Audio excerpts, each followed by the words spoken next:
Today on the channel we're going to talk about my Friedman. It blew a fuse again, and we're going to do a sound demo.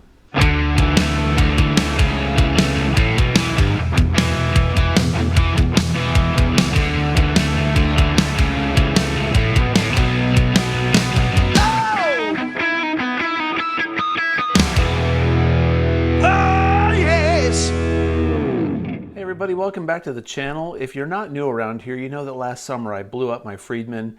Basically, I blew a fuse and it wouldn't power on. I thought it was something more serious, but it was something minor. Probably something to do with my power strip, to be honest with you. But the other day I blew this Friedman up again. I was plugging some distortion pedals in and out, and stupid me, I was not turning the amp on and off or putting it on standby when I was switching pedals out, and these were powered pedals.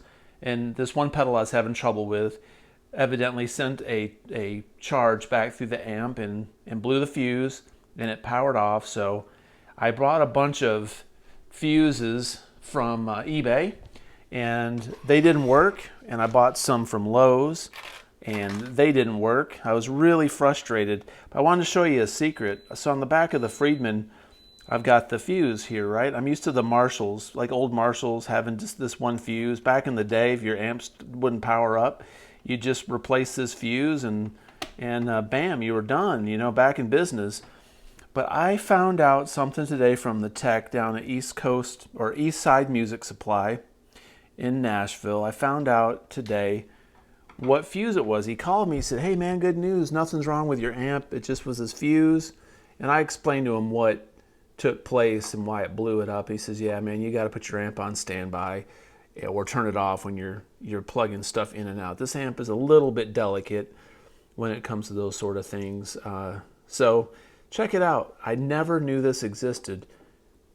Underneath this, within this power, where the power plugs in, there's this little tray, and inside this tray is this fuse.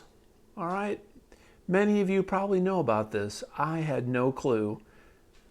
So the repair bill was $27 for them to diagnose it and replace the fuse, which I gladly paid. But it was not this. I thought all along I was putting, the wrong fuses or something in there. I just couldn't figure it out. But now I know, so if this happens again, I can just fix it myself. So I'm going to plug this in. I haven't tested it. We're going to demo it out. And we'll do a proper demo of the BE100 amp, okay? So hopefully this is it. I'm sure it is. He had it tested and called me, and I went and picked it up tonight. So let's check it out. All right, dudes and dudettes, I got this thing running through my Egnator 1x12s. It looks a little precarious. They're balanced on this PV cabinet, but they're not about to fall off. Everything's safe, don't worry. But this was just a little bit easier than running speaker cables to my massive wall of sound here. So I'm going to do this, and these Egnators just sound killer. But I got the MXL condenser mic going here on the right and 57 on the left. Going to run it in Pro Tools. Got this thing set up with a fat switch engaged and the saturation switch, which is supposed to be the brown sound, the Van Halen sound. So we're going to do that. And let's check it out. Got the back catalog poster here, so please excuse that. Got this thing just running and running to the back of these cabinets, and my foot switch engaged. Got the Van Halen truck to help me conjure up some of the Eddie tones. So we're just going to run this thing ripping raw, super saturated, okay? Because that's what we all love. Hopefully this thing will power up. So here's the moment of truth. I got it plugged in.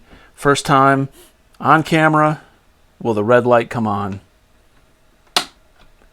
Engage. Ensign, engage. Looks like it's gonna work. I got it set at 16 ohms. These are 16 ohm cabinets. And I tell you, these things are fantastic. Love them to death. And they're light. Let's check it out.